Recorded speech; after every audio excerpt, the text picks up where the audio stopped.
Good morning, everybody, and thank you for joining this Strong Community Select Committee meeting. It's Tuesday, the 25th of January. I'm Sheila Woodhouse, Chairman of this committee, and I thank you for joining us. It's a very sad time for us here at the Council. We've lost a very dear friend and colleague, Councillor Peter Clark. He was a member of many committees and he was a major contributor to this committee, Strong Community. So we're going to feel his loss very deeply, and we will miss him. I know, Peter, we've got business to carry on as normal, so we're going to go to the agenda now. We'll have an opportunity to pay tribute to Peter at the full council meeting on Thursday. So with that, can I ask for apologies for absence? I've actually received some, we've received some from Councillor Tony Eason, and I think everybody else is maybe with us. I'm not sure if Councillor Guppy's with us. Okay, so otherwise everybody's here, and people will introduce themselves as they speak. I think if officers could do that when they join us as well, that'd be helpful, but I'm sure they'll do that anyway. Declarations of interest. If we could do those as and when, unless anybody wants to express any now. Thank you. We don't have any items on the public open forum. So we'll move to item 4, which is budget scrutiny. Scrutiny of the budget proposals for 2022-23. So I'd like to invite Councillor Phil Murphy to make his presentation on this, please. Thank you. Thank you, Chair, and if I can just get the technology to work now, I'll see if we can get the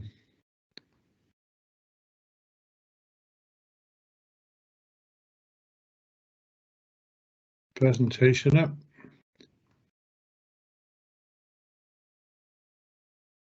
Have you got the slide up? Yeah, I can see that. Yeah. Oh, okay. All right, I'm just going to try then see if I can get it on. Right, have you got the alternative version that there now with just the main budget slide up? Yes. Yeah, okay, that's lovely. Right, in that case then we'll carry on with the presentation on the draft budget for 22-23.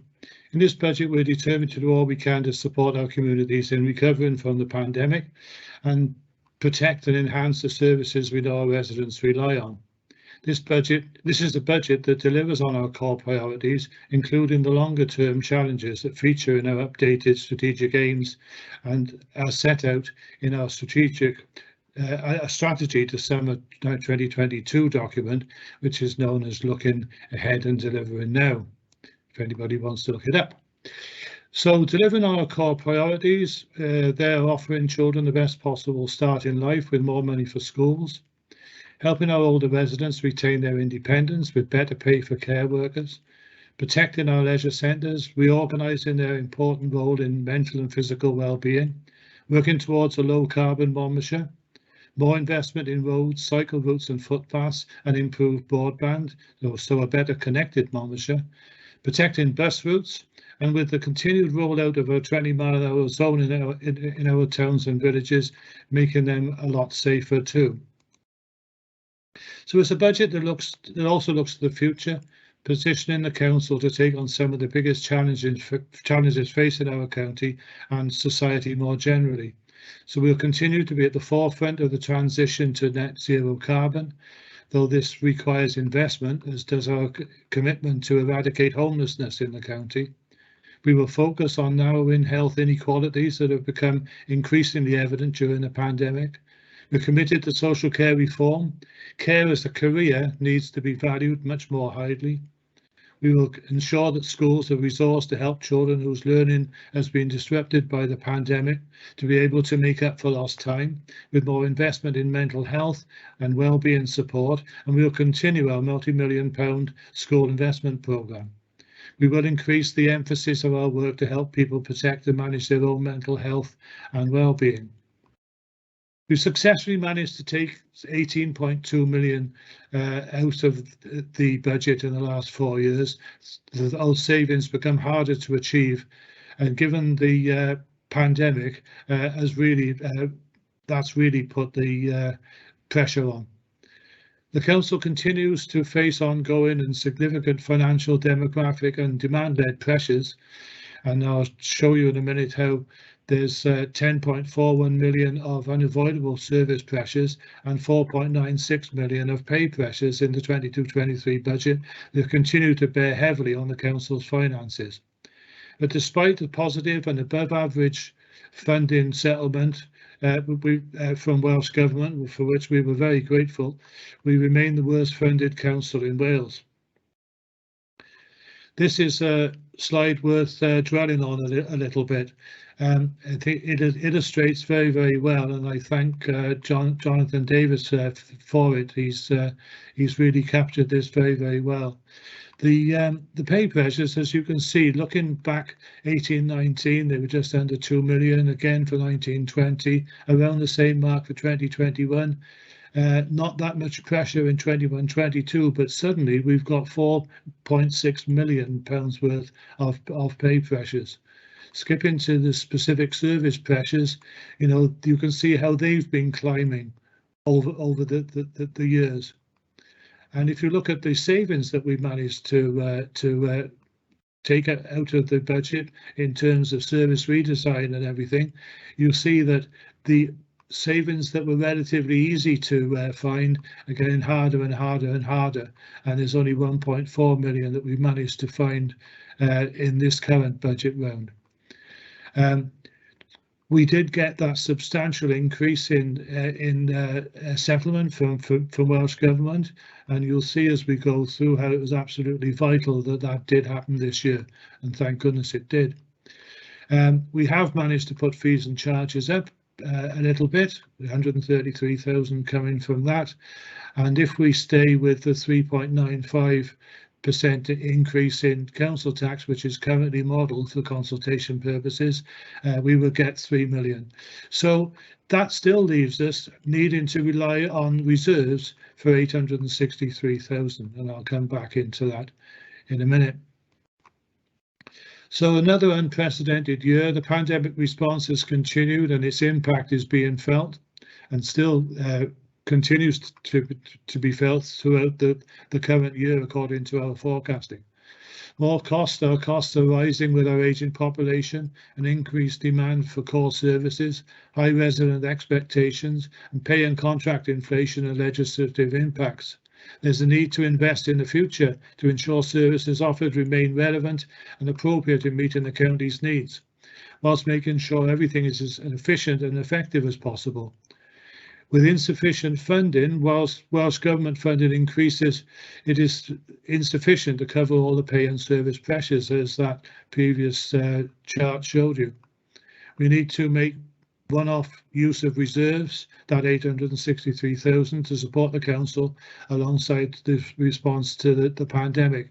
And we did put money aside, if you recall, over the last couple of years to bolster reserves because we could see this situation coming. We continue to challenge services to sustain themselves rather than see closure of services that matter, on the basis that if things close, they never return. It's better to scale back than to withdraw. So our funding, as you know, comes from our core Welsh Government funding, aggregate external finance. That is for 22-23, 112 million. And council tax, which amounts to over 70 million now, 70.6. That leaves that reserve funding of 862,500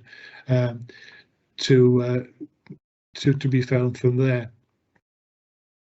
So we're looking at a 60-40 split now. A lot of authorities are only going to find about 20% in council tax. You can see there that the burden now is falling more and more and more on our council taxpayers.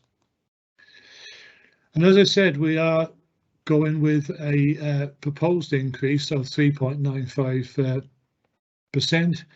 Welsh Government in their modelling have assumed 4%, so we're just slightly under that. And we have no other viable options. The reserve funding, as you know, that we're taking the money out of is pretty low, and it was fortunate that we were able in the last 2 years to give that a little bit of a bolster up. So those people who live in Monmouthshire always look at this chart, I know, to see how much it's going to affect their council tax payment. So you can see there the Band D property will have an increase of the MCC element of its council tax by £1.09 a week. Although, as you know, town and community council and police precepts will be added to that. Looking at our Band D and comparing it with other Welsh authorities, I know there's a perception that council tax is high in Monmouthshire, but you can see that it's not compared to an awful lot of similar authorities. We are slightly above the Welsh average, but only just. And the reason that we are able to collect that 70 million in council taxes, and the requirement to do it indeed, is the fact that we have quite a mixture of property bandings in Monmouthshire.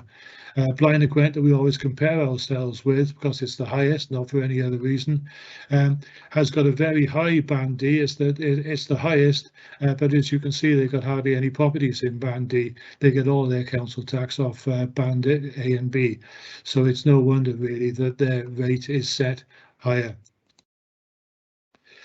So, as I've been saying, MCC saw an 11.2% increase in its core funding from Welsh Government, above the All Wales average, an increase of 9.4% for us. It's welcome that Welsh Government funding will now go up for a third year following years of ongoing reductions. MCC still remains the worst funded authority in Wales per head, and the settlement does not offset all the council's pressures and inflation, as we saw. Prudent provision has been made for pay awards, but we don't know what they are yet because negotiations are still going on. The unions haven't agreed last year's yet, never mind the one coming. COVID funding ends in March, on the 31st of March. It will be met now from existing budget. Get any grant funding, and again, we don't know what that is.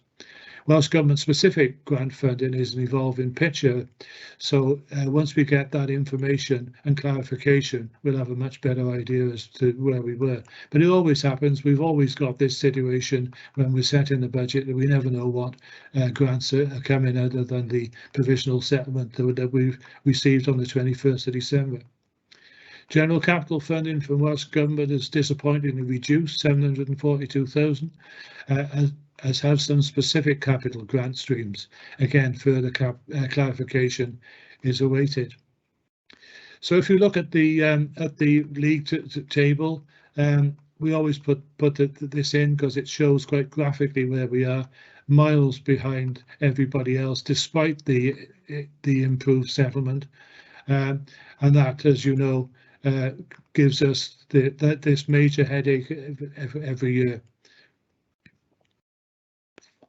So you put the two lots of funding together, looking at that pie chart we had before where we had that 60-40 split, you can see there that the amount that we have to collect in council tax is the greatest amount compared to any other authority.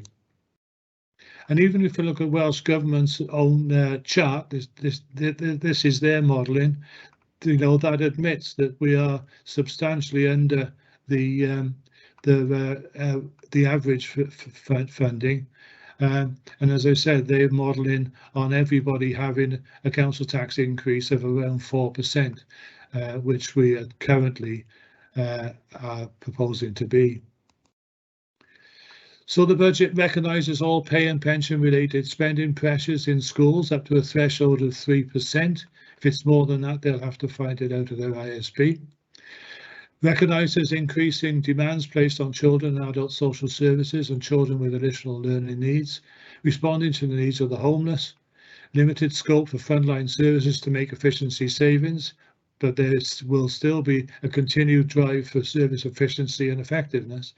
Fees and charges increases, that 133,000 that I showed you has been limited as much as possible, and all local services, as we said, are still being maintained.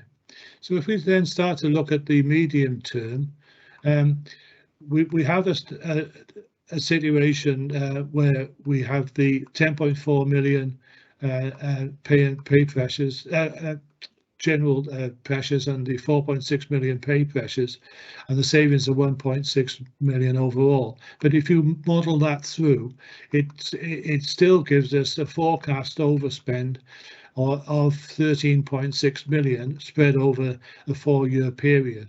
And in a subsequent slide, I'll show you how that progresses. In year, we've still got a problem. You'll have seen the month 6 outturn. We were forecasting then 1.94 million over the remaining period of the year. 31st of March is rapidly approaching, and we're working very hard on getting rid of those pressures, because recurrent pressures are impacting on the 22-23 budget, and if we can't get rid of that overspend, it'll give us a bit more of a problem than we would like to see.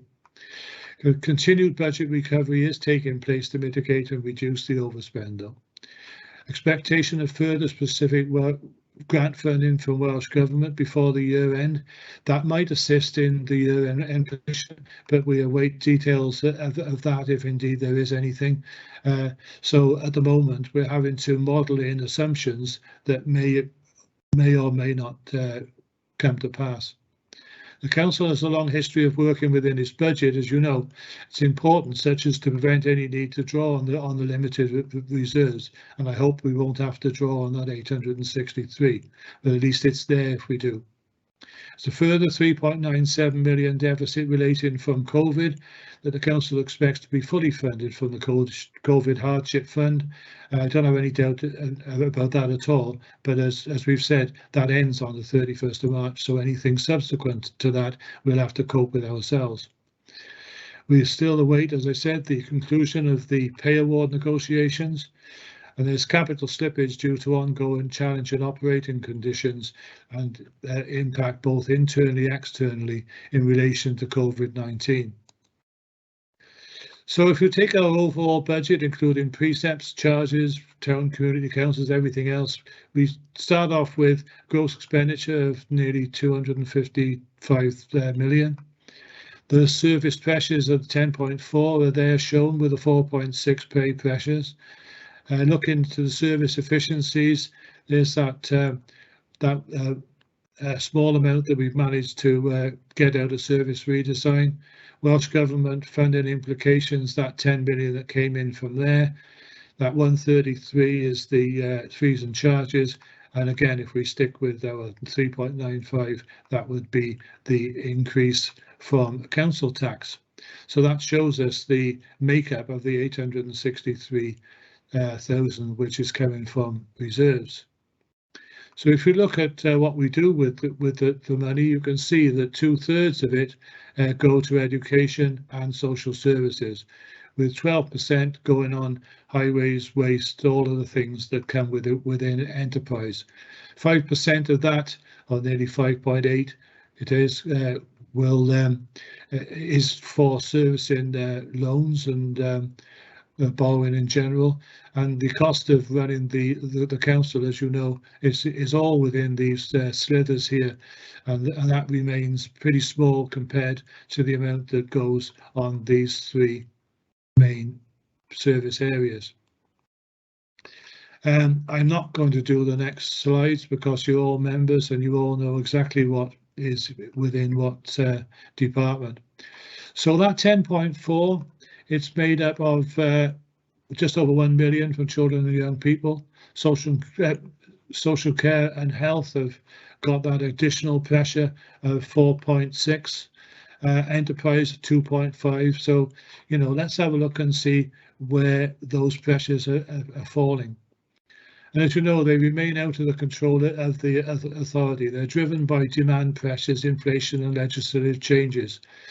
But they have been challenged and, where possible, managed or mitigated, but these are the pressures that we are stuck with.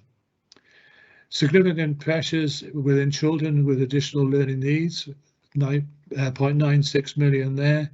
Funding for children's services on looked after children, 1.31 million. Sustaining the model of delivery in adult social care, that's $1 million there. Responding to the unsustainable social care market, another 1.9 million. Recycling and waste, 1.2. Passenger transport unit, a lot of pressure there because independent contractors are finding that they're unable to fulfill the terms of their contract, and they're handing them back. So when they do that, we have to either find somebody else, which is increasingly difficult, or we end up doing it ourselves, which is why we've increased our fleet. Grounds maintenance increases there, 273,000. Public protection, 223,000. We've got £781,000 worth of pressures in case we have to call on that. At the moment, some of the council's investment properties have got voids in them. We're doing an awful lot to fill those voids. Those negotiations look to be very successful, but they're commercially sensitive, so I can't tell anybody about it, just to say that we're assuming that we're going to need that 781,000 there, but it's looking increasingly that we won't, or certainly not to that extent. Energy costs are going up for everybody, that includes us, and corporate costs resulting in increases in precepts and levy look to be around 272,000. On the savings, not much from anybody and nothing from children and young people. So after several years of making significant savings by means of achieving further savings becomes increasingly more challenging. Exacerbated by the pandemic, and where obviously times has had to be diverted to the emergency response and ensuring vital services are delivered. What we're talking about there is the fact that during the pandemic, lots of officers were redeployed onto other things. That stopped them from carrying out the work aimed last year at delivering savings. So some of those savings have been lost, others are going to be delayed. So that has had quite an effect on where we are with our in-year position.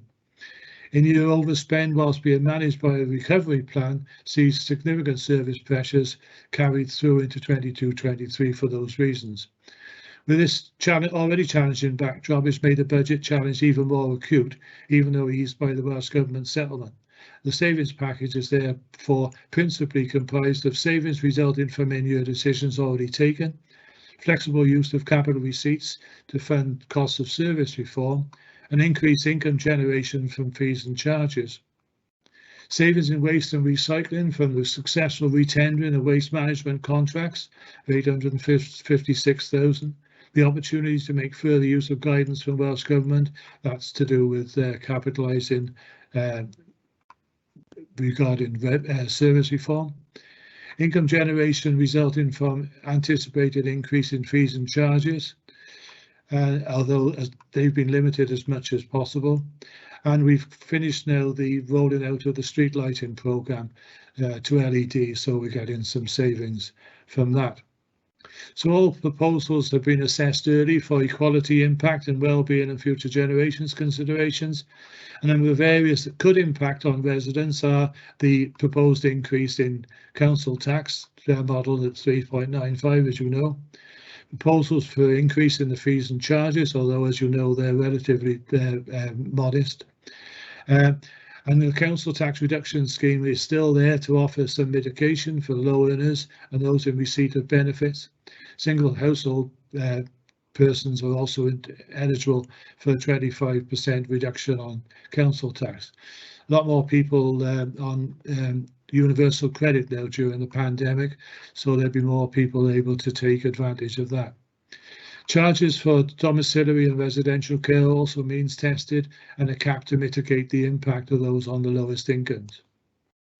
There's an ongoing commitment to fund the Future Schools programme in the capital budget. The business case is being approved now for the Abergavenny 3 to 19 Band B school, and Chepstow Comprehensive will follow in Band C. The ongoing commitment of the Cardiff Capital Region City deal. The Quick Road Care Home is being delivered. They're on site now. Investment maintained at current levels in the core programme of around 5.3 million, covering highways, property plan maintenance and county farms. Disability or disabled facility grants are being maintained at 900,000. Access for all at 250,000. There's a continued use of flexible one-off capital receipts to meet the cost of service reform, and 2.7 million of capital bids still to be assessed alongside the 762,000 funding shortfall due to the Welsh Government settlement. Actually, I think I said 242 earlier on, but it is 262. Clarification being sought with specific Welsh Government capital grants, as well as the revenue ones that I spoke about earlier. There's a backlog of maintenance. Everybody's aware of that list that comes out that shows horrendous amounts of expenditure which would be needed if we had the money to do with roads, rights of way, bridges, culverts, walls. There's a lot of problems still with closures due to landslips. Ash tree dieback is increasingly a problem. The trees are becoming brittle and dangerous. Homelessness and housing-related provision continues to be a pressure, as is the provision of low-cost affordable housing, as everybody on the planning committee will know. Digital infrastructure and investment, transport and active travel. There's a lot of work going on with active travel. Investment in rationalisation of community amenity sites. Mon-life investment considerations. As you know, we've just been doing a lot of work in Abergavenny.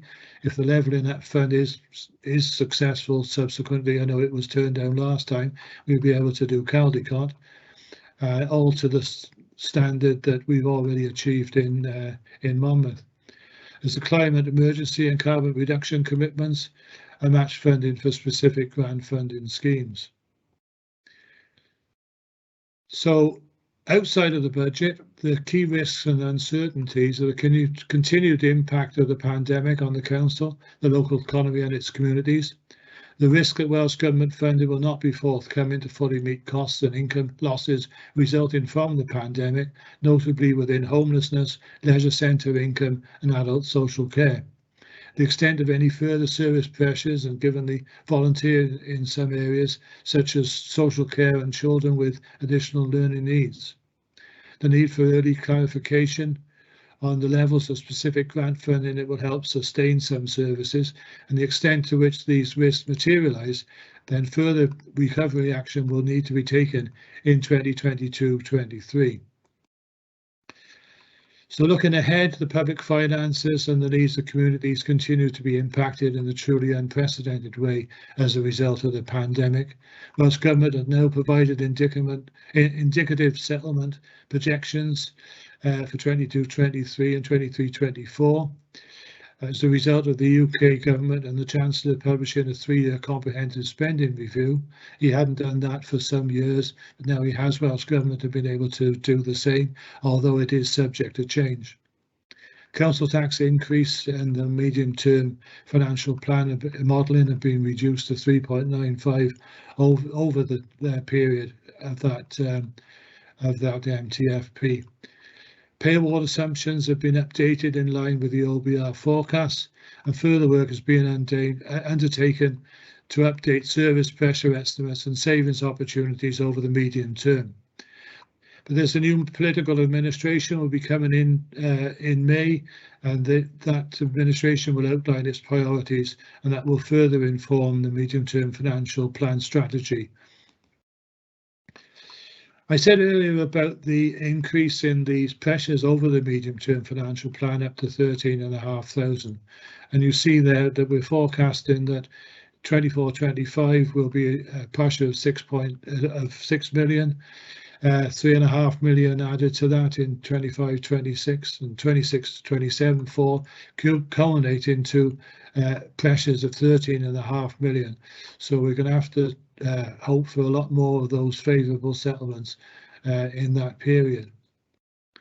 The budget proposals going on for consultation for 4 weeks up to the 16th of February. That, I must stress, is the last date that anybody can have can give us any alternative proposals. Waiting until the 3rd of March for council's tax setting is a total waste of time, because we can't do the necessary assessments under the future generations and other legislation. We can't use it, but anything which is usable by the 16th of March will be given active consideration. The final budget comes before Cabinet on the 2nd of March, and we get our council tax budget set in on the 3rd of March. So anybody's got any thoughts, happy to get it now. We've got Jonathan Davis and various senior officers coming on to the call now. We'll be able to answer those. If anybody wants to contact me directly, then please do. So that, Chair, is the run through the budget. And I won't go into that because that's the school's budget 4 and 1. So I'll stop at that, Chair. And as soon as I can organise it, I will get out of the slideshow. Thank you, Councillor. There you are. You should be back.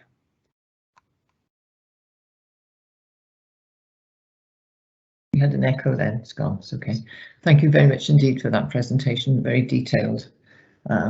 We have some officers with us, as you mentioned. I don't know if they want to add anything now or wait to see what questions we've got arising from your presentation. Good morning, Chair. Jonathan Davis, Acting Assistant Head of Finance at Monmouthshire. I guess just to outline for members of the committee that the appendix that we've attached to the agenda today has been tailored to this committee. So I think in previous years you would have seen quite a long list of information, which was quite hard to navigate. But we've tried to cut that down this year, make it more relevant for the committee. So you'll see there an outline of those specific pressures, the mandates and data sitting behind those, and also links to the savings that have been proposed that Councillor Murphy's outlined in the presentation. And we've also got at the back end the proposed fees and charges schedule for next year. So I think rather than go through anything in detail now, Chair, I think probably I'd welcome any questions around any of those mandates and pressures and savings. And I know heads of service are on the call to answer any specific queries operationally. Thanks, Chair. Thank you very much. So members, do you have any questions on the actual Strong Communities section of this budget presentation? Whilst we're waiting for people to perhaps raise their hand in the chat bar, perhaps I could ask a question or two. I think mainly it'd be nice to see a bit of clarification for anybody watching or anybody who hasn't had all the detailed reports that we've had about the effect on some of the areas. I mean, in particular, waste services. I mean, we all appreciate that services have continued throughout the pandemic, but it has had a significant effect on the budget. I see that there were some savings, so if you could just touch on that, that would be helpful. I know you did touch on it in the presentation, but perhaps a little bit more detail would be helpful. And similarly with our grounds maintenance, because that is, you know, obviously been essential to keep things clean. So if I could just ask for a little bit more information about those two, would that be all right while we wait for see if members have got any queries?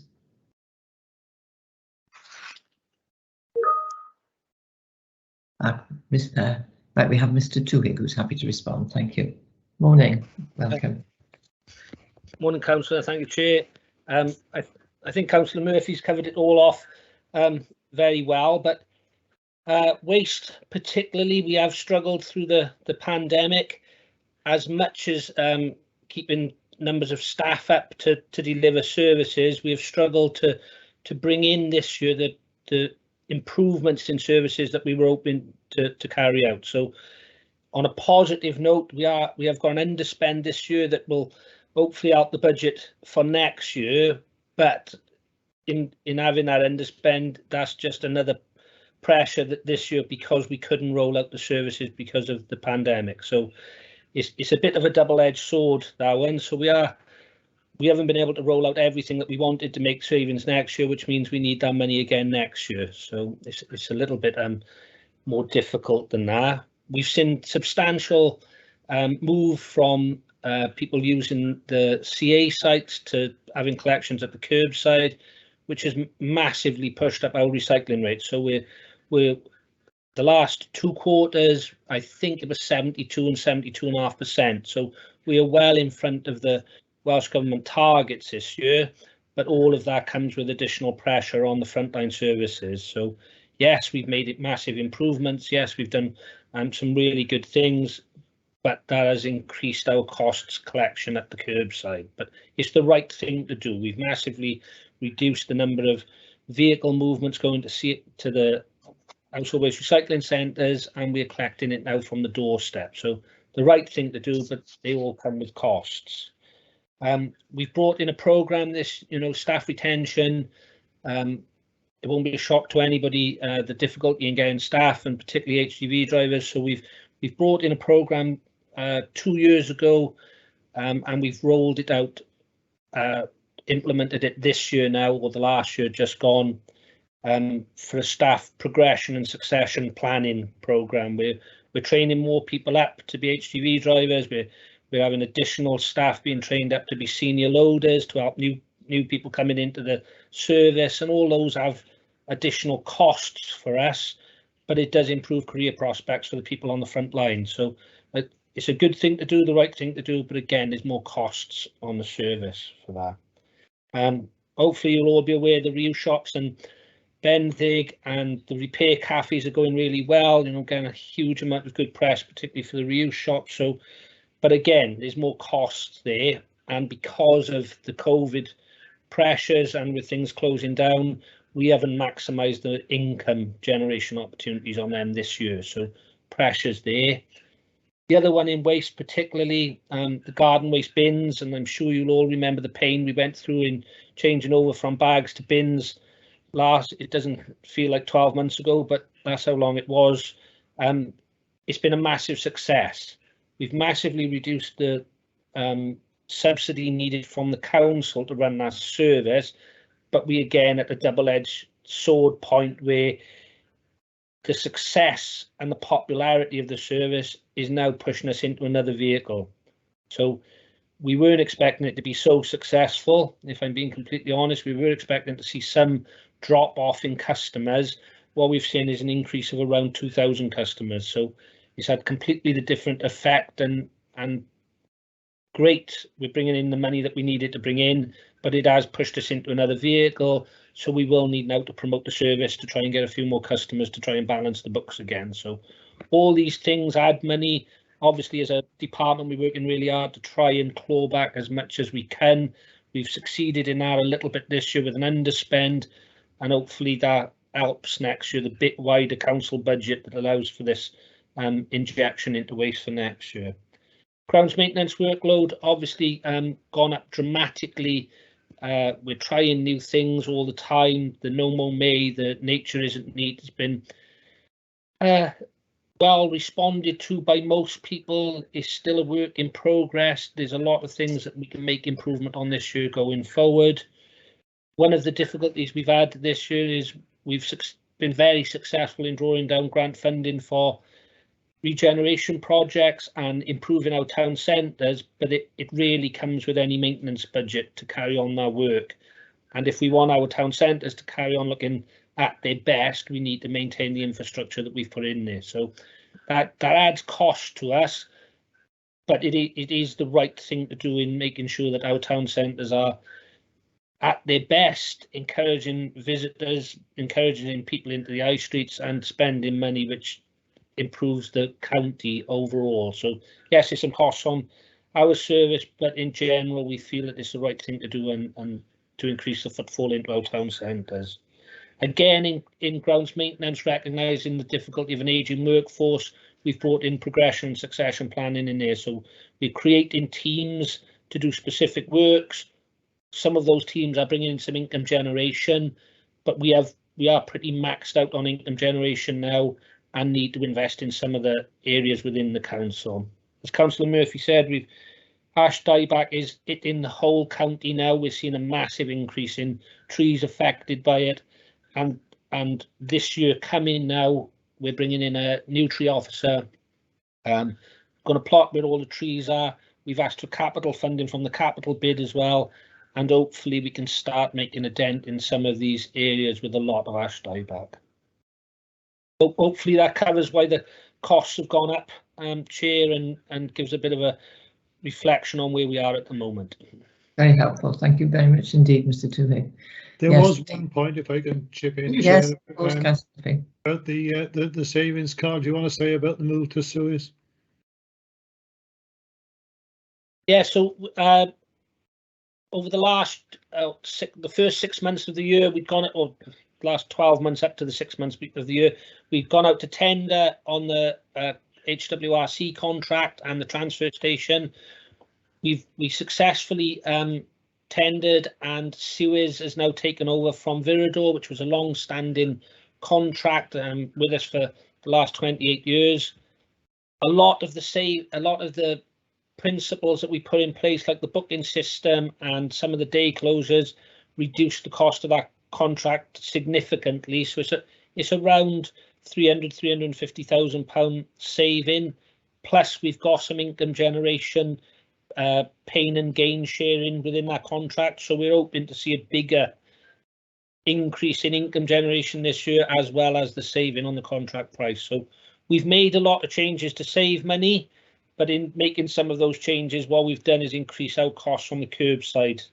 But we've got plans. We know we're moving forward.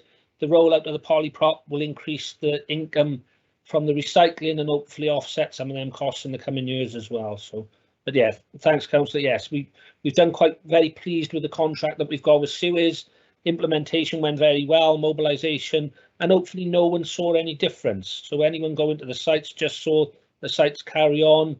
We've come through COVID pandemic, we've had specific challenges, and then to mobilise what is a very big contract without anybody noticing, you know, is a success to the teams that have done it. So yes, thank you, Councillor. Thank you very much. Good to hear. Right, thank you for that detailed explanation. I am Councillor Val Smith has got a hand up. Val, can I invite you in? Yes, thank you. Chairman, do you mind if I just work my way through the report? Because as I read the papers that we've had, I've just noted things alongside. So it's the only way I can sort of work through, if I may, please. Yeah, I noticed you've appointed 4 apprentices, Carl, to your grounds maintenance and that system. The system still works the same, does it, for allowances for apprentices, in that we as a council pay into, because we have so many employees, we pay in, and then we can claim back the future in a way. In a muddled way, the administration is still going on in the same way for apprenticeship levy. Not to worry. I'll follow it if you like. Thank you for that. OK, going through, I like the presentation, Chairman, of the accounts, the budget, because I found it most reasonable. Thank you very much. Can I look at point, please? Welcomed point, where is it? Under the strategic operations team structure, the system support officer. That appointment seems eminently sensible. I thought that was really good. Under point 48, the strategic operations team that's been designed to recognise service efficiencies. That seems an excellent proposal to me. It's a very interesting report to read. I've got a mark under 77, mitigation for budget pressures only. investments already made in app and whatever. I don't want to ask a question on that, please, Chairman. Coming to the rental short form, that's being covered by Councillor Murphy. That's fine, thank you. And there is somewhere in here, and it relates to the report that I've put together, Chairman, regarding the reduction in crematorium service dividend of £46,000. Is that the amount of the reduction? And I'm sorry, I can't find where I've marked it in here. Is that a reduction in the dividend or the actual dividend that we received from the crematorium service? Because you could read it either way. Reduction in crematorium service dividend, £46,000. So is that the actual dividend or a reduction in the total dividend? Do you follow, Jonathan? I'm going round in circles. Good morning, Councillor. Yes, that is the actual reduction. So I think off the top of my head, we tended to receive around 140,000 per year as part of our dividend, and that's going to change now for the reasons outlined there. There's more competition, if that's the right word. It is the right word, because you now have an alternative crematoria. That's correct, yes. So we are seeing a reduction in that forecast dividend, and there's less of a reliance on the built-up reserves that the crematorium service has got. So they're just looking, I think, for a more sustainable way forward over the medium term. And the first stage to that is just reducing that dividend down initially to get that in place. So yeah, that 46,000 is the actual reduction year on year in the dividend. So in actual fact, dividend from the crematorium service has been something in the region of what, £150,000? Yes, I believe it's just around about 140, and I think we're looking at around 94. Yeah. I read it, and depending on which way you put the emphasis, I wanted to know the figure for my own information. I thank you. As I say, I have found it very easy to read this report, and I thank you for the very poor questioning from yours truly, Chairman, and comments. There's a lot of good points in here. There was another reference that I can't find here.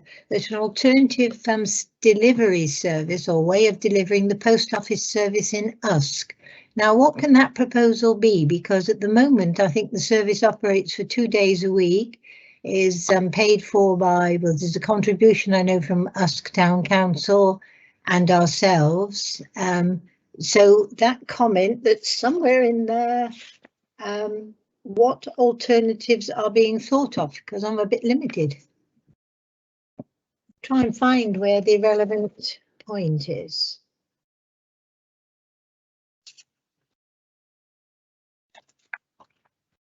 It's under community hubs, isn't it? Yes, it would be under community hubs. I'm just trying to look through my screen now because it's a lot. Yeah. It's a bit disorganised in the Smith household at the moment, Chairman. That's the under comment of the year. I don't know if anybody can add anything. I found it. I think number 70. No, it isn't. Yeah, it is. Point 77, paragraph 77, John. Different working arrangements for the post office will be evaluated to establish if income levels and customer satisfaction can be maintained while reducing operating costs. So I just wondered what was in the pipeline. I won't be able to give a direct answer on that this morning, Councillor. We don't have an operational lead on the call, but I can certainly come back on that to give some more detail if that's okay. Right, I'm grateful. Thank you. Thank you, Chairman. Thank you. Right. Thank you, Councillor Smith. Right, I'm just trying to go back to my chat file, juggling the screens here. I don't know which knob to push. Right, we don't appear to have any other hands up.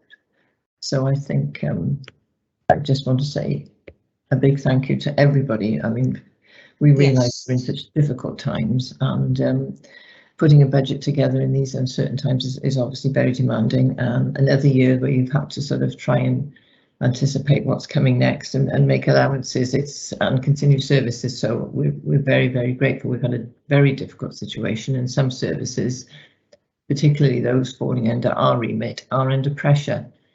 Yes. The visible service such as waste and recycling, we've had an explanation on that. Highways maintenance is another one, clearing gullies and grounds. We all know what's been happening throughout this pandemic and how successful our teams have been in fulfilling all their duties, and along with staff shortages and people having to self-isolate. So we've had some successful initiatives such as No More May. We've secured lots of grant funding to make improvements to town centres, and we've all seen how effective that has been.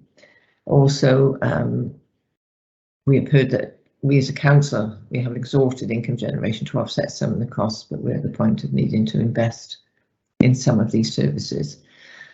This does explain why costs have increased, and the committee recognises this challenging situation, amongst the pandemic, and of course we had the flooding as well to sort of cope with. So I just wanted to say once again, thank you all very much indeed for bringing this along today and for everything that you do during this very difficult period. And we look forward now to better days. Difficult year it will be next year, I'm sure, with regard to finances, but yes, what we've seen and heard today has assured us that everything that possibly can be thought of is being carried out. And thank you. Okay, thank you, Chair. Right. Back to my other screen now. Okay. So next on the agenda we have, I've got the wrong screen on here. Let's get back up. Oh. We have Officer Mr. Paul Keeble, who's going to present to us the I can find my agenda. Cathy Pavement Policy, pre-decision scrutiny of a revised policy. So thank you, Mr. Keeble, and welcome. Hello, everybody, and thank you, Chairman. As the Chairman said, is Paul Keeble, and I'm the Group Engineer for Highways. If I can just show you some slides, Chairman, and then if 20 to 40% work.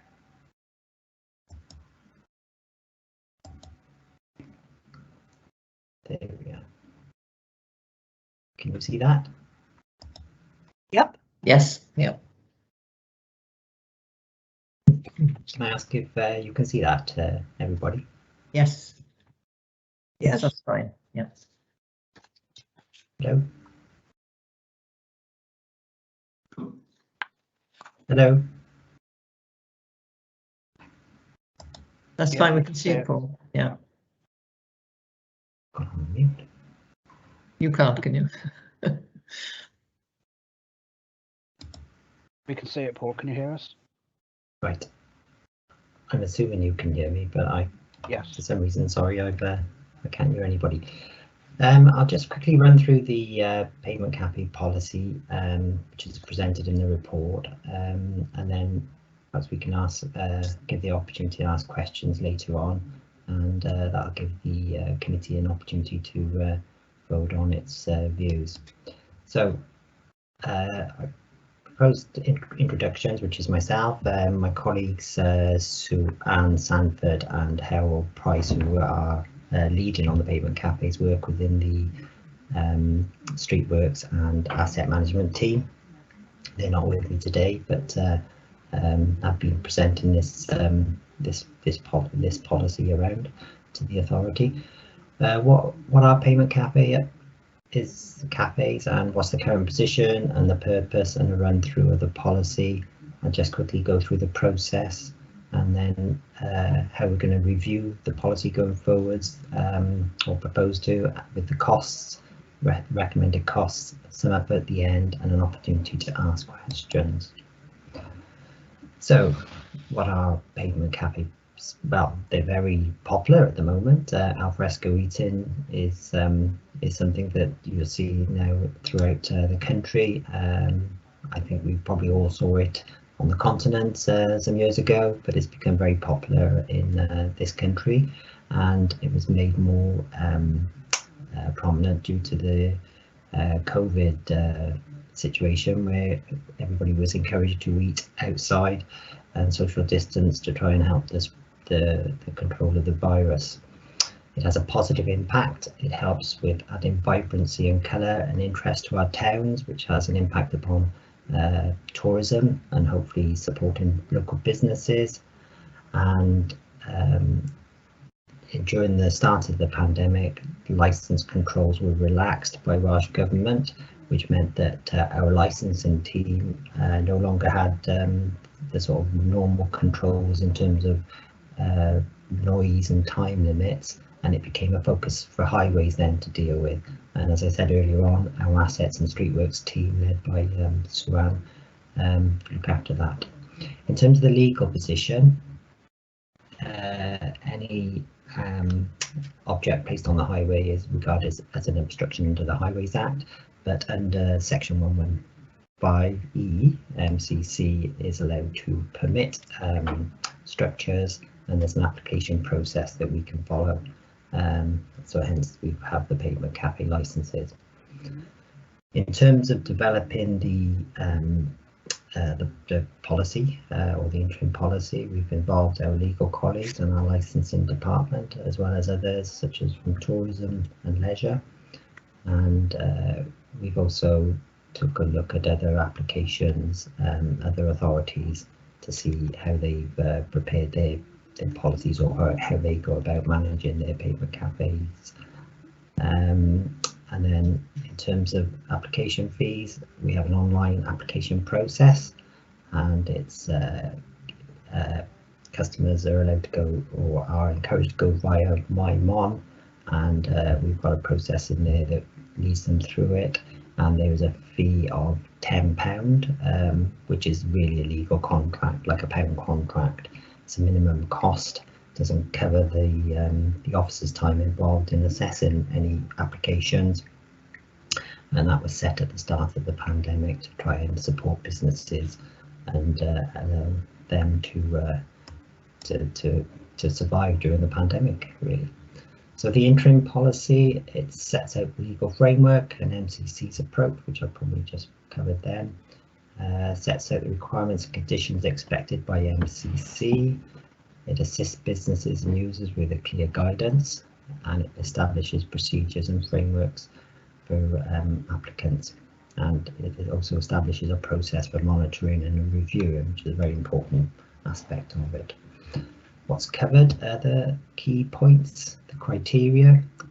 It's really down to road safety, as I was mentioning, because the other aspects about licensing have been relaxed, and the policy covers how we go about carrying out safety inspections, risk assessments, and the policy is recommending that it's only applicable where food or drink is sold on the premises, and it needs to be taken into account any loss of amenity. Very important feature about pavement cafes is that we don't restrict access, and particularly for elderly and disabled persons. So maintaining access at all times is very important, and also for maintenance purposes. Highways and statutory undertakers may need to access it for maintenance works, so that needs to be covered, so that's within the policy. In terms of legal, it's under the Highways Act, and it only applies to the public highway. We're not encouraging any advertising, so the policy is saying no advertising on any of the banners or the umbrellas, and there's guidance in there in terms of, or sets out what we expect from designing the pavement cafes in terms of the layout, the character of the site. It needs to be taken into consideration, and we're expecting plans to confirm the extents, and also very important, which I mentioned earlier on, is about the unobstructed space, and we follow the guidance in terms of the footway obstructions of 1.8, but an absolute minimum of 1.2, but that obviously depends upon the extent of the footfall. and we also need to make sure that the boundaries do not extend beyond the frontages, so it doesn't impact on neighbouring businesses, and that's all agreed within the application or the license, and also confirmed by the drawing. In terms of furniture, it needs to demonstrate that the tables and chairs are safe and they meet the health and safety requirements, and that's the same for parasols, space heaters, lights and barriers. Asking for neutral colours and to be appropriate size, and as I said previously, no adverts to be displayed, and all need to meet the required standard. The policy includes examples of good codes of practice in terms of, and shows photographs and diagrams which will help applicants as well as officers understand what we're trying to achieve in terms of the of enhancing the area.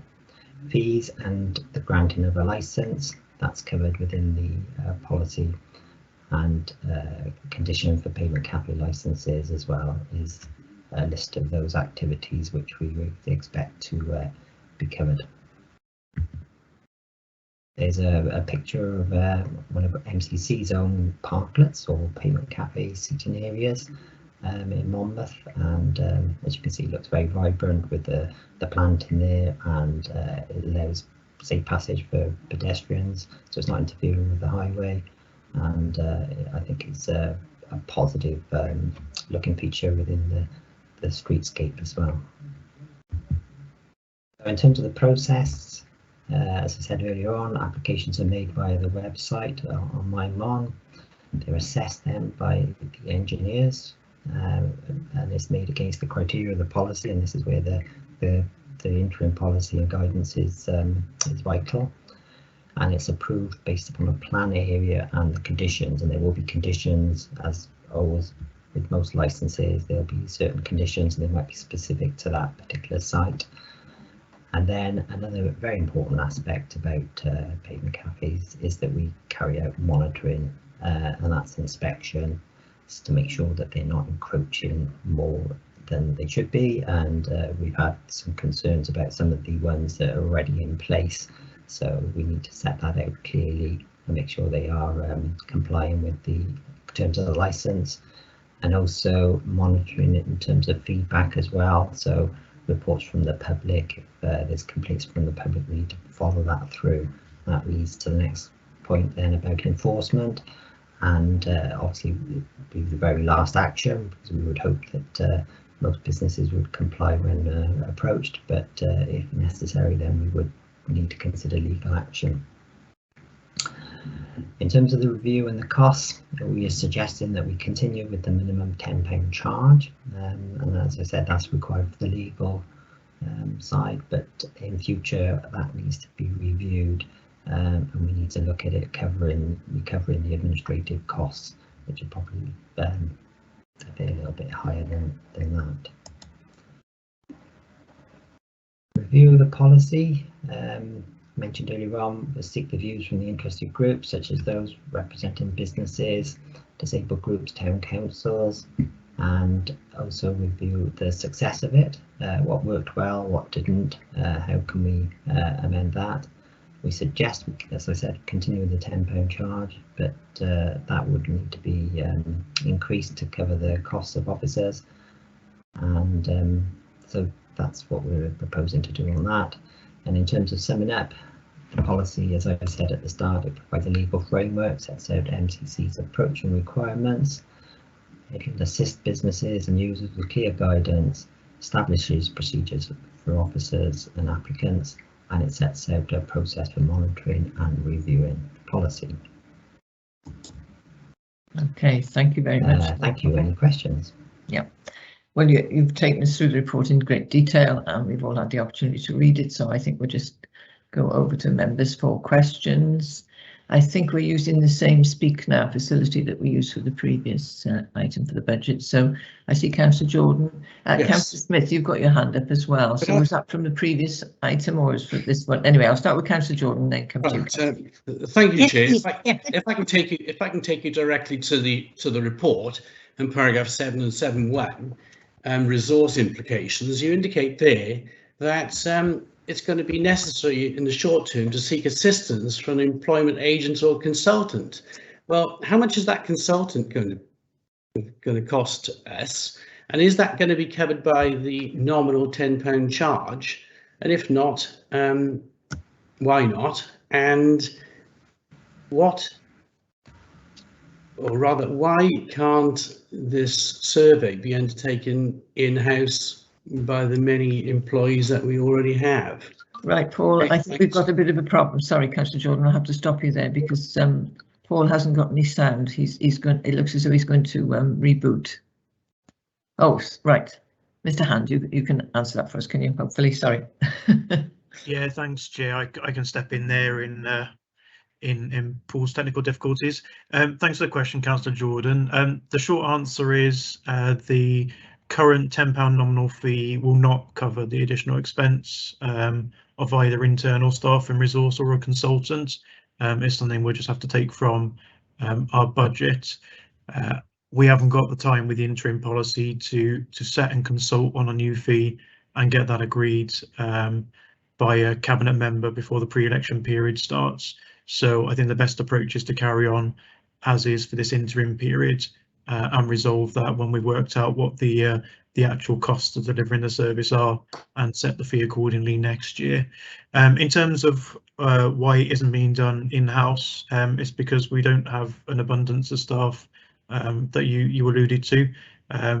We had agreement back in July to fill a number of vacant posts and create some additional ones, and we're still working through that process.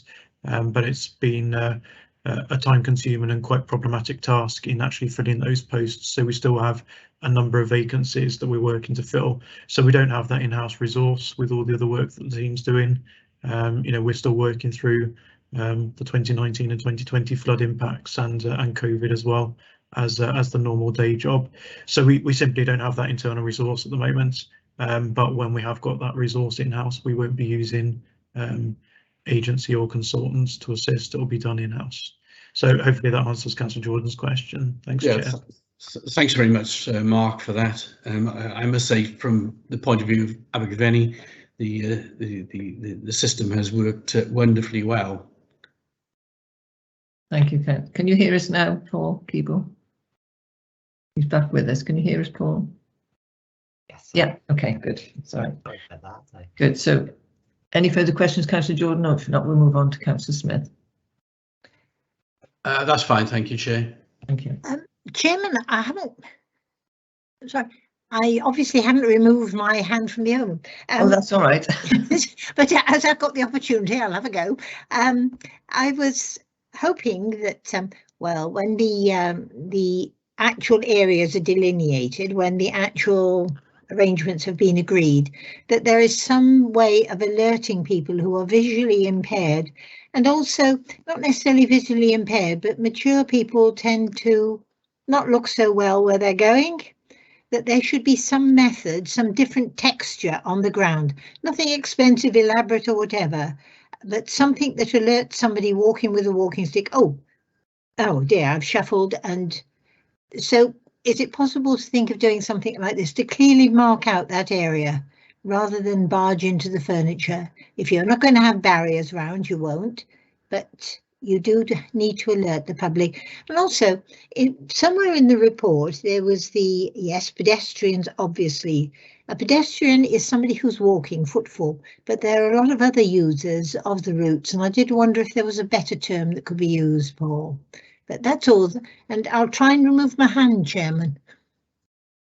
You can't, Val. It's a different system on this one, so don't worry. Oh, all right, then it's not me. Thank so you. I've had my go. Thank you. Yeah. Okay, do you want to come back with respond to that, please? Yes, Chairman. Well, certainly in terms of the barriers, they would be covered barriers, which is to assist partially sighted persons so that they don't walk into a clattering of furniture. But any sort of suggestions about how we can improve the awareness would be gladly taken on board, and I think that's part of the reviewing process. So when we engage with the various groups, we would be interested to know, if they have any sort of suggestions on how we could improve that. And in terms of a better term, I'd be glad to do that, because I do agree it maybe not the best of terms, but I'm not quite sure what else.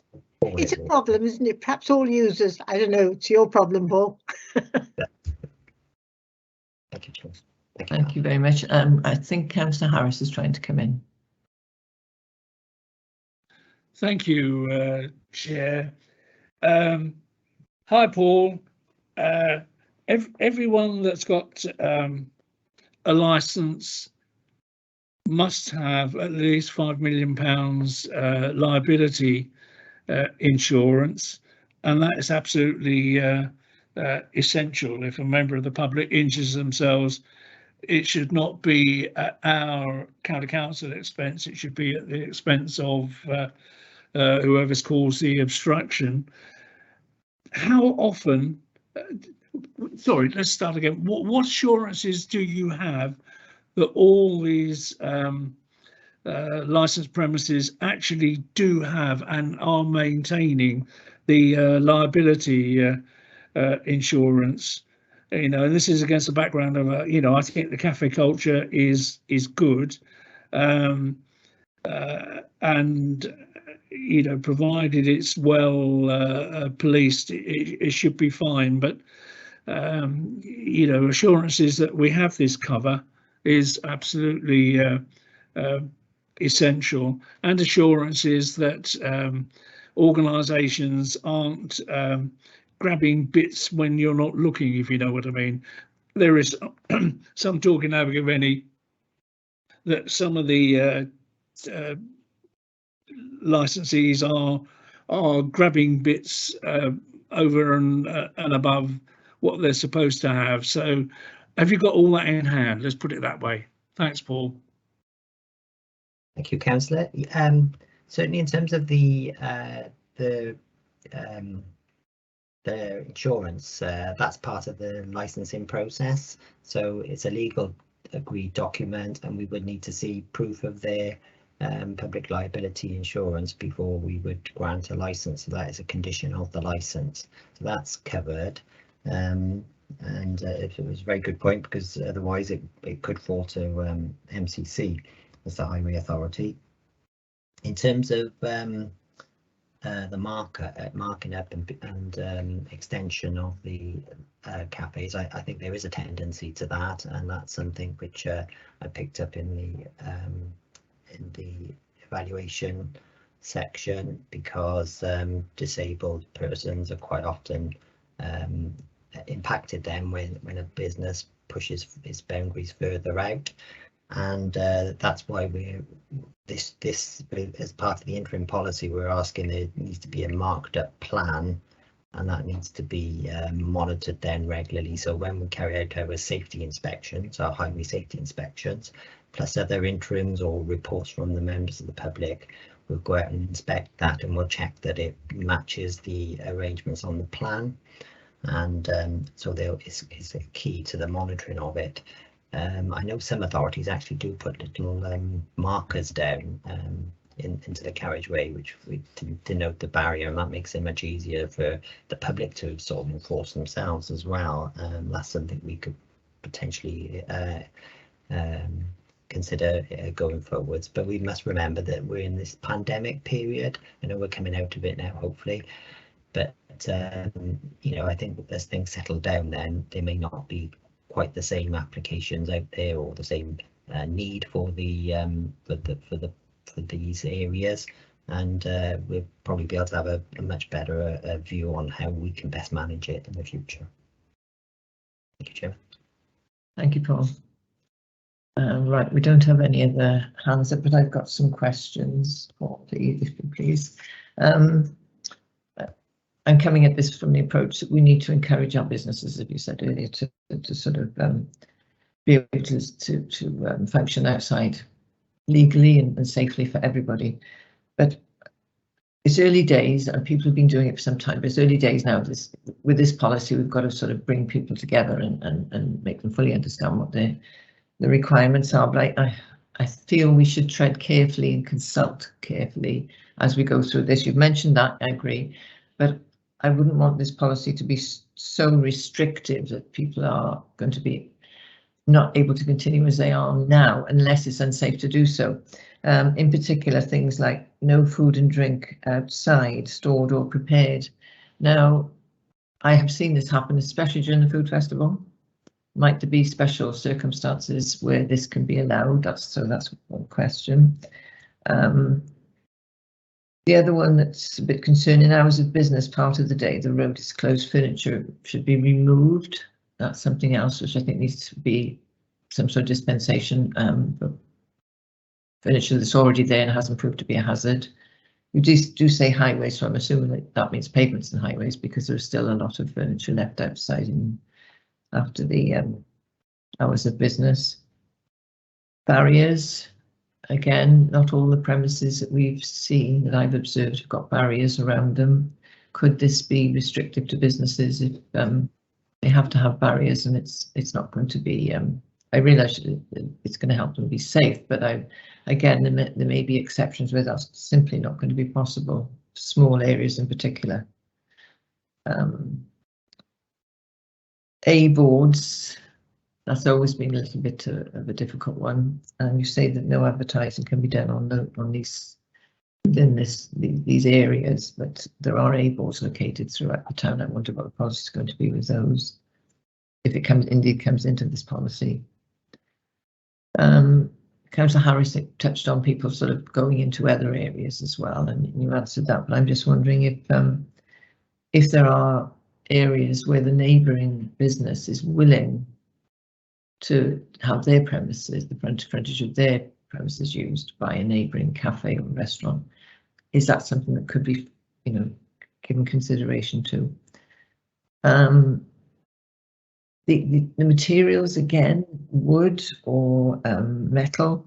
I've seen some very, very strong solid plastic furniture, but you're saying that there must be wood or metal in appropriate colour. Now, whether I've misinterpreted any of this in this policy, but I just have to ask you those questions now to see whether, if it just seemed to be a little bit restrictive to me, that some of the areas in this policy, perhaps I'm wrong, perhaps you can help me out there.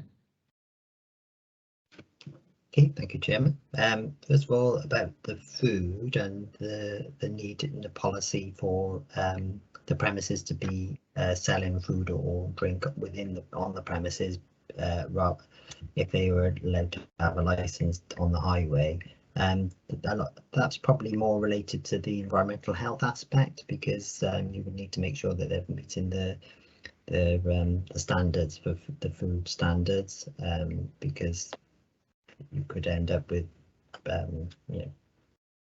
people being food poisoning, I suppose, if you haven't got the proper procedures in place. So that's probably more to do with the environmental health side of the cafes than any other safety aspect.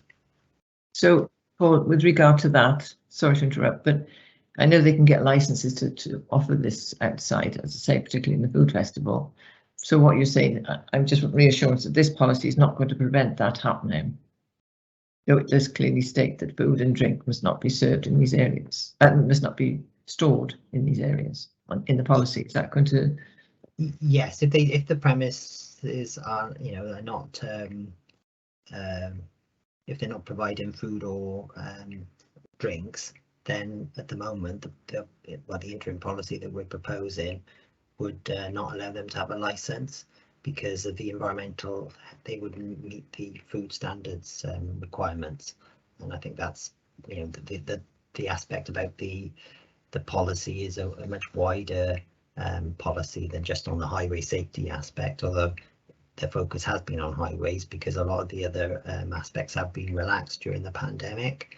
But we would need to be protecting the interests of our community by making sure that the hygiene standards are met. So that's the reason why that's within the policy. That's been a that would not. Yeah, sorry. Food and drink must not be stored or prepared outside the normal premises. So, perhaps I'm not coming up with very clearly. During the food festival, that's exactly what people do. Yes. And, So, Chairman, yes, I mean, the so food I'm festival just is thinking different.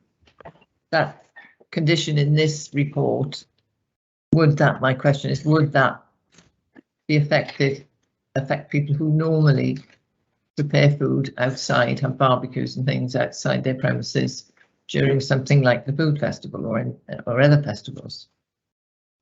Those festivals are managed as different events. They wouldn't be appropriate to the Pavement Cafe licenses. So right. Pavement Cafe licenses outside that. Yes. Yeah. Okay. That's what I wanted to clarify. Sorry. Thank you. I thought it was about a different point.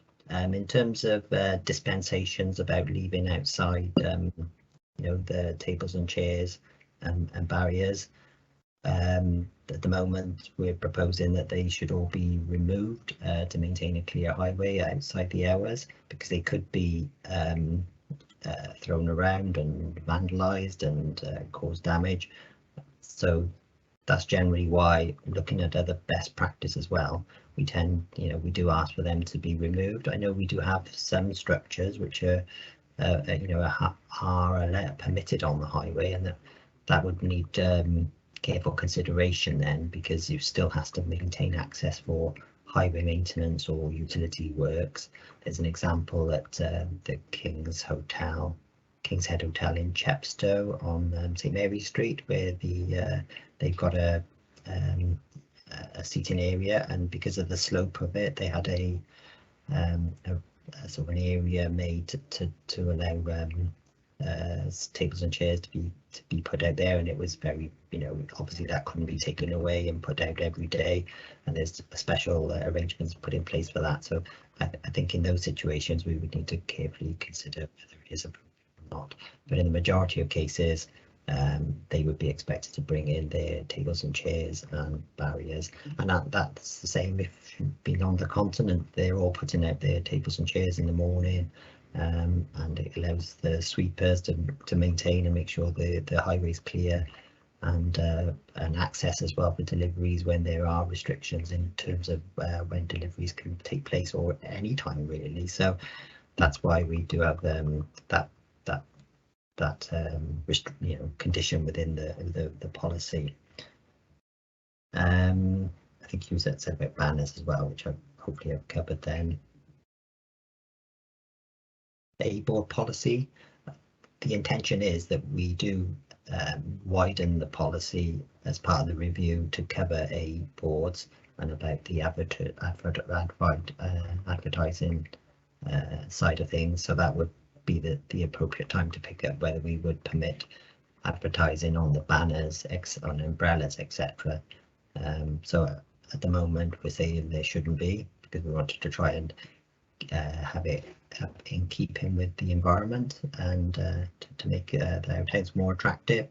So, but that might be something we could consider in the future, and certainly that would be an opportunity to take feedback from the businesses and users on their side of things. But what we wanted to avoid was a situation where everybody was using any space available to advertise their premises, and I think that would be detrimental to the appearance of the town. In terms of the encroachment on neighbours, I think if there was agreement by the neighbours and there was a benefit to them, then that might be something we could consider, but we have to put that in, I feel, in the policy, because most adjacent premises would not want an encroachment in front of their premises. But if there was an agreement or whatever, then I'm sure that could be considered as a separate issue. But generally, I can't really see a case where a premise would want an extension out in front of their own shop frontage.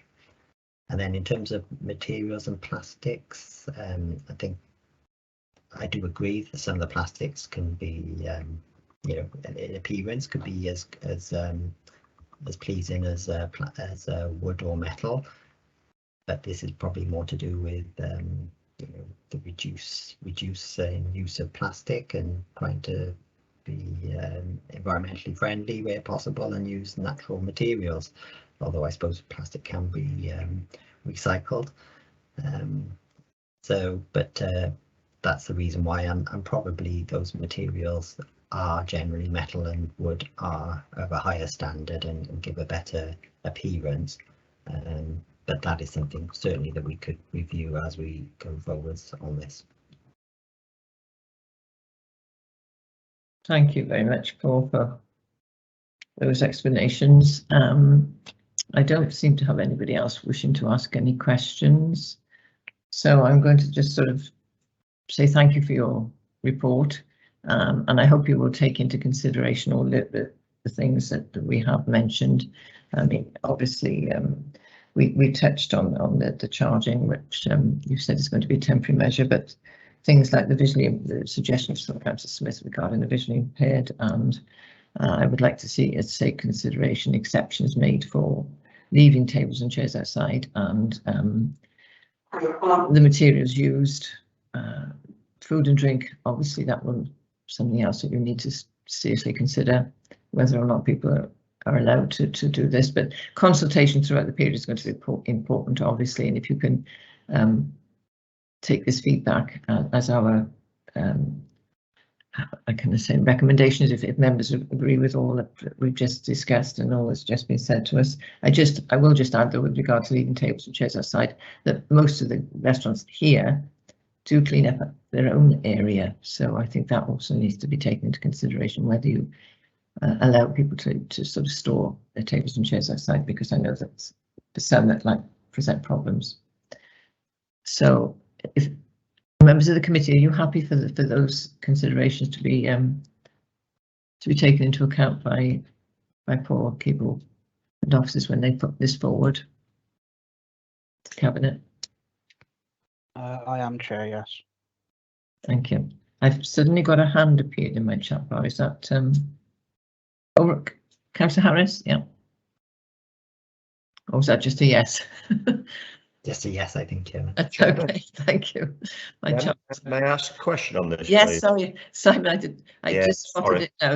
These chat bars freeze, as you know from yesterday. I know. Yeah. You've got to move them up and down. May I ask a question then, just to reference the latter point that you mentioned there, which is very important. As the space belongs to Monmouthshire County Council, i.e. the footways, etc., I mean, that's why I just need to clear up that the space that these apparatus will be placed. Correct? Yeah. I can't hear you. Sorry, can you hear me? The place where these apparatus will be placed, etc., up and down, they'll be on public land, won't they? The land that they're sitting on is all public land, yes. Public highway, yes. Yeah, public highway. Well, it's public, isn't it? It belongs to the public. The public person will maintain it and look after it. Yes. Yep. How you classify it, I don't really care. But would it be feasible to look into the option of perhaps where we were talking about leasing and tidying up and stuff? Would it be better to lease that section to the relevant people who want to take that section on than we be solely responsible for it? I'm going back to this of tidying up and stuff, and if it doesn't work out where they're not abiding by the rules of the lease, we actually can step in and so, you know, you're breaking your lease terms of contract. Just a thought I had on it, it was something which cropped up when I saw the report as well, is it may be something, an option we'll look at is leasing that space to them, and not on the system that we're perhaps looking at. It's just an option I thought maybe a better way of doing it is to lease it to them. And it may be that planning issues may arise. Yeah, I mean, I know with national parks and things like that, there's going to be lots of issues arising now after COVID with, in my area at least, where people refuse permissions to do this, but then they've done it during COVID for the outdoor space. And so there are going to be lots of things going to be arising from moving forward with things like this, and obstacles which will arise. So I'm only thinking a long-term picture here of how we do this as an authority. Thank you, Chairman. Okay. Thank you, Simon.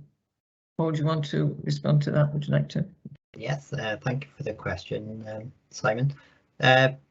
we could look at a lease for private or MCC's own land, but not for the public highway, because the public highway is governed by the Highways Act, and we're the highway authority, so we manage it on behalf of the national government, I guess, really. And that there you have the Highways Act, which sets out all the legal framework, plus others such as the New Roads and Street Works and many other legislative framework for managing the highway.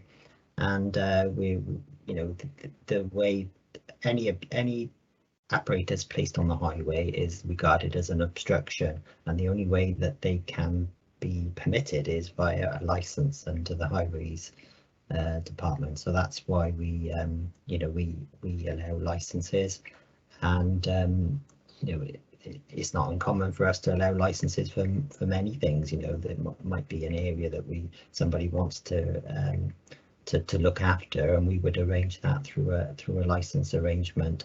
So it allows us then to put controls in there. Like I said, as part of the presentation, we need to make sure there's access at all times as well for any highway maintenance works or utilities.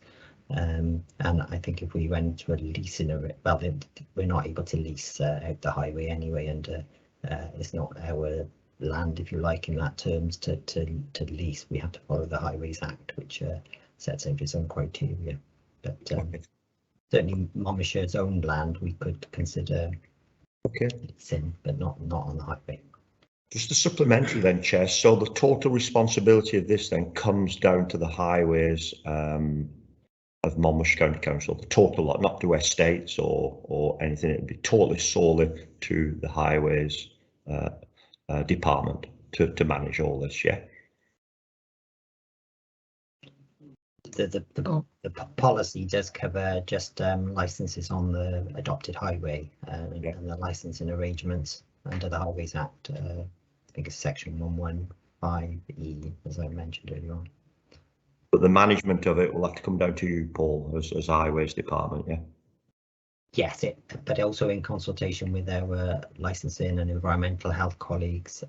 We all have an input into it, yes, because there's noise levels, etc., that need to be, considered, and past behaviours of these businesses might be a factor that we need to take into account when permitting a license. But the main factor is about the safety. So the Highway Authority needs to be assured that any pavement cafe on the highway is safe from a highway perspective. Okay, thank you. I hope that clarifies that for you, Simon. Thanks for that explanation, Paul. So coming to the recommendations in the report, we have scrutinised the interim cafe policy shown in Appendix 1 up until the end of 2022. Scrutinise the proposal to review the policy, which is good to see, including the application fee during 2022 to reflect changes in legislation and best practice, with an amended policy and fee structure reported to the Cabinet Member for approval. This will include consultation with business forums and other interested parties whose suggestions will be considered as part of the updated policy. So I thank you for that, and it's good to see it will be reviewed and consulted on throughout the period, and that's what we need to make this work. So I hope that's everybody's happy with that. And thank you very much indeed for your time, Paul, and to Mark for stepping in when your audio went. Wonders of technology. Thank you very much. Right, members. So the last item, we will go to Councillor Smith. She has a report to you, which is us to consider regarding burials and cremations. Councillor Smith. Thank you very much, Chairman. Good morning, members. And can I convey my thanks, please? Sincere thanks to Rob and Hazel for managing to decipher my scrawl, and to Councillor Harris as well, because I know we only had a very brief meeting, Roger, but it did make me move a little bit. So, yes, it's been a concern for many, many years. Myself, as a very young woman, I found myself suddenly confronted with my father's funeral, and yes, you relate back to things. So, yeah, a concern. So I've put a report together. If I can briefly look at the key findings. Number 4, the Competition Marketing Authority's preliminary investigation wrote that low-income households are disproportionately affected by high funeral prices, and that is very true. There was the outcome of key point 5. Outcome of the CMA's investigations is due in 2021. That regrettably has not come to fruition, presumably COVID, because this was following a review of now prepaid funerals, which are being widely advertised, as are other funeral services on the television. You keep seeing this chap going off in his motorcycle. I'm intrigued. In February, key number 8, 2019, the National Association of Funeral Directors required all of its members to publish full fees from Funeral Directory or their own websites, and they themselves called it a shameful sales tactics that were going on. You wonder if they did actually comply, and you could check, I suppose. In 2018, there were approximately 15,000 public health funerals held by local authorities for families who couldn't afford to bury their dead or cremate their deceased. And I'm interested to know how many such funerals took place in Monmouthshire County Council. There's a grant that's available for mourners on benefit. It's £700, which is now approximately 17% of a funeral bill. 2019, councils were estimated to profit from their funeral fees with cremation, burial and mortuary services. It's an interesting point, isn't it, as to whether one should benefit. Obviously, you must cover costs, but some authorities are providing this service that I'm seeking. Other authorities have used initiative, or the Highgate Cemetery in London. It's applying for an Act of Parliament to cancel burial rights bought in the 19th century and are never used, so you have plots there. But Highgate Cemetery is a remarkable place to visit. In 2017, Kettering Borough Council was the winner of the Best Cemetery and Cremation Service, and it calls for real imagination and enterprise. I mean, they're running a crematorium there, a funeral service, but they have now expanded into licensing for weddings. But yeah, you've got to use real enterprise to achieve that, I feel, Chairman. An adjacent authority to us, Cardiff, operates a bereavement service. It's an innovative total service, income generating, customer focused, and it has a 99% customer satisfaction rating. It consists of a small team committed to assisting the bereaved and meeting the needs of the community. I personally would like to go and see and look and hear how they operate that service, but congratulations, Cardiff. A 99% customer satisfaction rating is fantastic. Wigan, I think they must have a much bigger budget than ours, Councillor Murphy, because Wigan Council saved 115 million over 6 years by transforming their services rather than cutting them. That was their overall services. And their council saved residents more than £500,000 in 1 year by working with local funeral directors to offer affordable funerals. There's an initiative there. It's a different way of operating, but obviously a much, much bigger council than ours. Over in the States, there are various different initiatives being tried. No-frills cremation services at a cost of $700, where they say the average funeral cost in the United States is $6,000. And the interesting one there, ashes are returned by post or personal delivery. In the UK, cremated remains cannot be posted legally due to insurance restrictions. Looking at funeral directors, there is no requirement for them to have any training whatsoever. It's incredible, Madam Chairman. You could set up in your garage your own funeral service if you so wished. You need no training. You need no standards for conduct. I think that's totally unacceptable.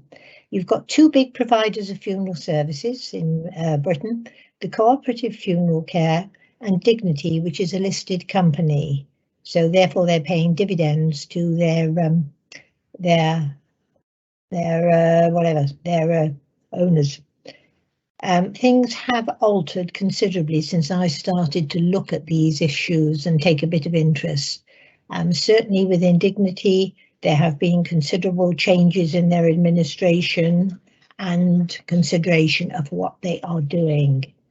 Banks and what else? There was a lot of red tape is associated with death, and there's a good service that is offered by Her Majesty's Revenue and Customs, and it's called Tell Us Wasn't. An example of a public sector being more efficient than the private sector, which is to be commended. And banks also offer a similar service, a death notification service, which 18 banks and building societies are due to sign up to. Again, have they? And then briefly, Chairman, in the recommendations, I'd like to know what services Monmouthshire County Council provides. My number 2 recommendation I've had clarified in the budget. The Competition and Markets Authority needs to make funeral costs transparent. They say that they need to be, they do need to be. There is nothing worse than picking up a phone and asking what is going to be the cost for this and that. It is a terrible experience. I've done it and it stayed with me for my life. There's a need for everybody really to be aware they should make a will to avoid the additional distress families experience. That's not our duty, but to make the public aware, and also to be aware of the role which banks play. Up to 1.5 million families could be tied into wills written by banks. It's an unregulated service, and people need to carefully consider what they're doing. Within Monmouthshire Local Development Plan, we are short of burial spaces, and we have a green spaces strategy. It all relates to the end of life, doesn't it? Campaigners are pushing for reducing the distress placed on bereaved people through making repeated telephone calls. That is a dreadful thing to have to do. And again, the government is to be applauded for their Tell Us Once initiative. It's made extraordinary progress. And in conclusion, Chairman, organising a funeral is part of life's journey. However, we need to make it as easy and stress-free for the public as we can. It just provides examples of local authorities who have adopted the service and are providing a highly efficient service to their public, which is self-sustaining, profit-generating. And could the council consider whether it could provide a better service to the public than existing providers and give them consolation? I thank members for listening to me, and I'm sorry it's a poor presentation. There's a desperate need to help people with this end of life service, make it easy. I personally will contact Cardiff and go and look and talk to them as to how they operate their service, but thank you, members. It has its funny side, actually, when you read these things, Chairman. There are some extremely funny situations that have occurred, but at the same time, it's a very hard time, So thank you. Yes, thank you very much, Councillor Smith, for that, for taking us through your report in such detail. And in fact, it's a very good report, and you've put an enormous amount of work into it. I can see that, you in office, other officers. So I'd like to, we have some officers with us who might want to add something to this. I understand Brian Jackson and Deborah Hill-Howells. Would you like to comment at all on the report before I open it up for questions? If I may, Chair. In terms of the report, again, I would commend Councillor Smith because there is a tremendous amount of work that has gone into this. In terms of our service, we've undertaken 7 publicly assisted funerals in the last 3 years, in the last 3 financial years. None of those relate to families being unable to meet the costs of the funeral service. They relate to individuals not having any next of kin, or they are restrained from their families. In terms of the service we provide, We look after the reservation of burial plots on the sites that we manage ourselves. We undertake checks for things like rights to burials. We organise the burials themselves in conjunction with the funeral directors. We look after the headstones, and we also look after the sites themselves through the ground maintenance team. We also, through our cemeteries officer, provide support and advice for those who are bereaved. We would never want anyone or any of our community members to feel that they had nowhere to turn. And I know Rhian frequently supports people in what are very, very difficult times in people's lives. As regards what we could do to expand that service, then we need to be realistic. We have one cemeteries officer who is Rhian, and beyond that, the support is then provided through grounds maintenance teams in terms of looking after the cemeteries themselves. Rhian has previously had discussions with the funeral directors about whether there was anything that we could do with no frills services and what else we could do as an authority, and at that time there was limited appetite. We understand the funeral directors in our area do already offer no frills funerals, which are a lower cost than the alternatives, but we're happy to look at wherever solutions are out there that would be beneficial. Thank you. Thank you, Thank you, Deb. Thank you. Rhian, did you want to come in? Could I, Chairman, could I just ask what Deb is there? She said in the last 3 years, we've dealt with 7 funerals. So we have had nobody in such dire circumstances who could not undertake a funeral. No, at the moment in time, as I said, I did check with Rhian before I came on, and yeah, no, thank you. Yes, that is, well, yes, it's very interesting because aware of people on incredibly low income. Yeah, thank you very much, Deb. Thank you. Right. Do we have any questions from members? Or Rhian, did you want to come in?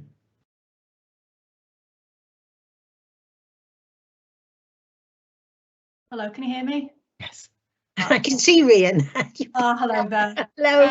I just wanted to add, we only get the assisted burials where there are no next of kin. The hospitals will take on what we would consider an assisted burial if the person dies in hospital with no funds. If they did have funds, but the family didn't want to take on the burial if the person died in hospital, then we would take it on. So it's a bit nuanced. So there might well be people out there that are having trouble in financing the funeral, but a lot of that will be hidden from us. It will be dealt with the hospital bereavement team. I didn't realise that. Yeah. Thank you. Okay. Okay. Thank you. Thank you, Rhian, for that, clarifying that. Now, I've got no raised hands. So what I'm going to suggest that possibly there are a lot of recommendations here.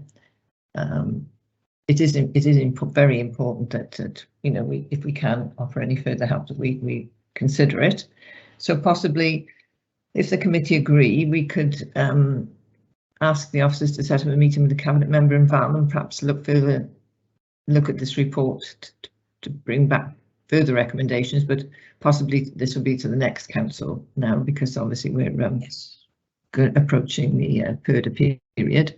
But if you can either do that, or we can just say that we agree with the recommendations and ask the cabinet members to give consideration to them, and then put that on the agenda for the forward work planner. How do members feel about either of those options? I think the first option is quite acceptable, Chair. Okay. We ask the cabinet member and officers to meet with Val and look at the recommendations. It is important. I know it's a very difficult time for everybody, and we just want to make sure that all of these recommendations are looked at, and if there's anything we can do to take them forward, that we can give some weight behind it. Only yesterday I heard from somebody, a young person who's recently been bereaved, and she's looking to friends to offer some help and support as to where to start. And I know it's out there, the help is out there, but sometimes people just need a little bit more encouragement to sort of know, a little bit more advice. it's just that first step sometimes is the most difficult, especially for young people who've never had to do it before. Yes. So as much as we can raise awareness of what Monmouthshire has to offer, what we're currently offering and what is out there, I think that would be a good step forward. So members happy with that? Yes. Yes. Okay. Lovely, thank you all very much. And thank you, Val, and thank you, officers. This is something that we all really appreciate, that you've gone into such detail, and we appreciate all that you do during this difficult time for people, especially. And yes, we'll see we'll take this forward now. Thank you. Thank you, members. Okay, right, so we'll go back to the agenda now, and the next item we have, I believe, is in minutes, if I'm not mistaken. Yeah, we've got 2 lots of minutes to approve, because unfortunately we had to defer them from the last meeting. So I'll start with the minutes of the 6th of October. We were unable to confirm those at our meeting on the 18th due to technical issues, namely my computer crashed. So 6th of October, please, could I have members' views on whether or not to accept these minutes? I don't have them in my pack, Chair, so they were attached to the previous meeting. For me, probably would have read them before the meeting on the 18th of November, but as I say, we couldn't approve them then because we were cut off. Yeah, I can remember those. Yes. Oh, yes. Councillor Smith, you were here. Councillor Harris. Yeah, I was here, Yeah, because yes, because somewhere in the forward work plan is Mr. Burkett, and Mr. Burkett is retiring. Yes, that was it. That was it. That was it. Yes. Now I seem to remember reading those. I think they looked all right. Yeah, so you were here. Thank you. So that's Councillor Harris and Councillor Smith. So the last meeting was the 18th of November. So I could have approval of those, please, which are in the pack. Again, Councillor Harris. The seconder. Yeah. I'll second, Chair. Yeah. Councillor Jahan. Much appreciated. Thank you both for that. Right, so we go to the forward work programme. I'll ask Hazel to come in and help us here, please.